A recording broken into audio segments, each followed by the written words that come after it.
Welcome to TBD Digital, and today we're gonna ask ourselves the question: is the Samsung Galaxy S7 still worth buying after it's been 6 months since it released? That's what we're gonna look at today. But first, as we always do, we're gonna start with the unboxing, and it's not probably not that interesting. It's just an unboxing of a phone.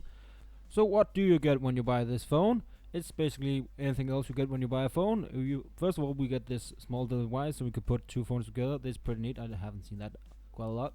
Well, and of course we get the charger, pretty classic, we need that, and we get some common headphones that comes with this device. Now the unboxing is finally over and we can get on with this thing. If we look at the specs for this device, it features a Snapdragon 820 and a Adreno 530 for graphics.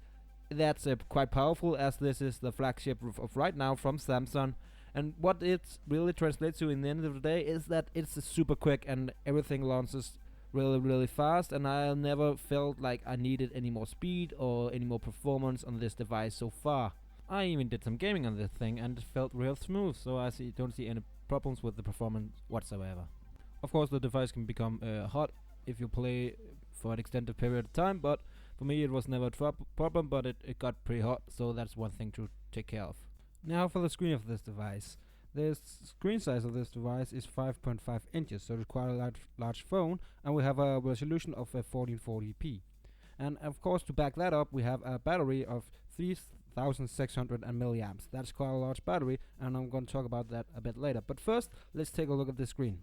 The S7 actually carries the same screen as the S6, and it's quite okay because the S6 had a phenomenal screen, and actually that time it was one of the best.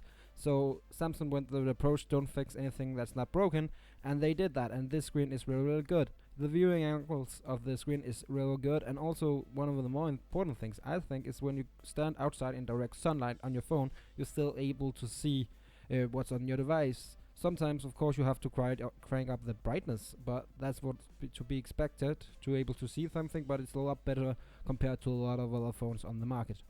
The screen is 5.5 inches, so it's pretty large, so if you're considering to buy this, I would recommend going out to a store and try and hold it in your hands to determine if it's too big for you, because it is quite large and maybe it will be too large for some. Now when we are talking about the screen, I have to point out the edge functionality of this device. In the starting, I actually think it was quite gimmicky, but I started using it. You can have all kind of functions there. You can have your best contacts, or you can have, like what I have is the stock market. If you want to keep up with how the stocks are doing, you can do that quick and fast, and I actually quite like it. But again, the drawback of this is I feel it's like you're losing grip.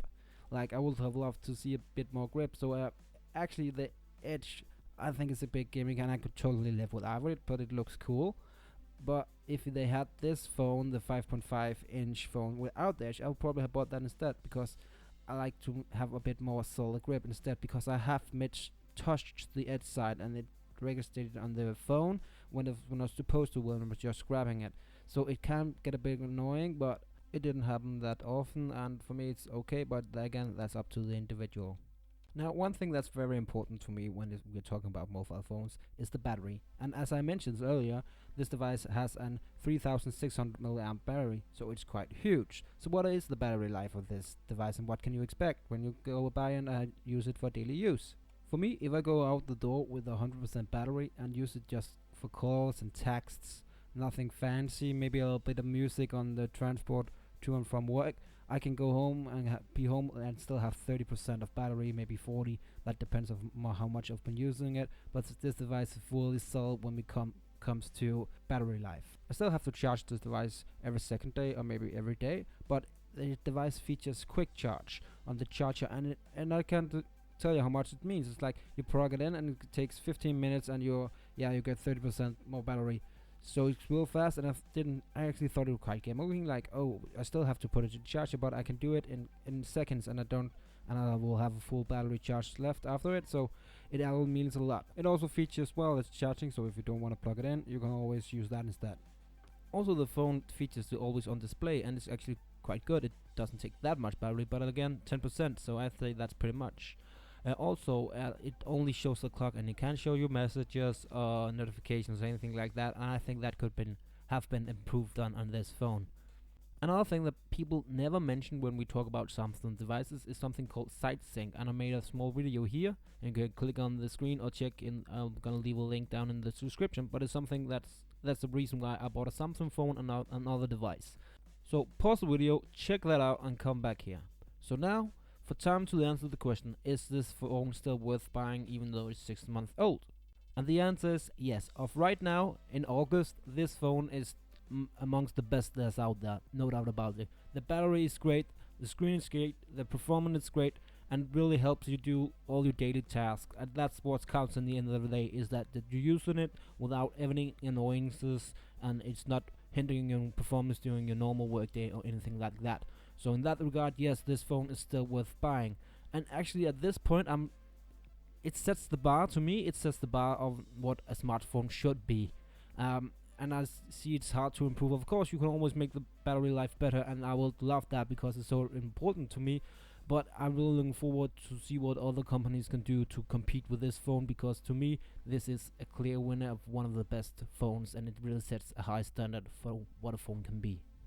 Well, that's all for Typical Digital. If you have anything to share, please add in or write it down in the comment section so we can have a discussion, or just highlight some points out. That's totally fine. Just leave them down in the description. Also, remember to hit the like button if you like the video, and hit that subscribe button. It really means a lot to me. So I hope you enjoyed the video, and check out some of my other videos I have made so far. And my video about SideSync, I really like that one, and I really like the program. So that's all for TPK Digital. Hope to see you again next time. Bye.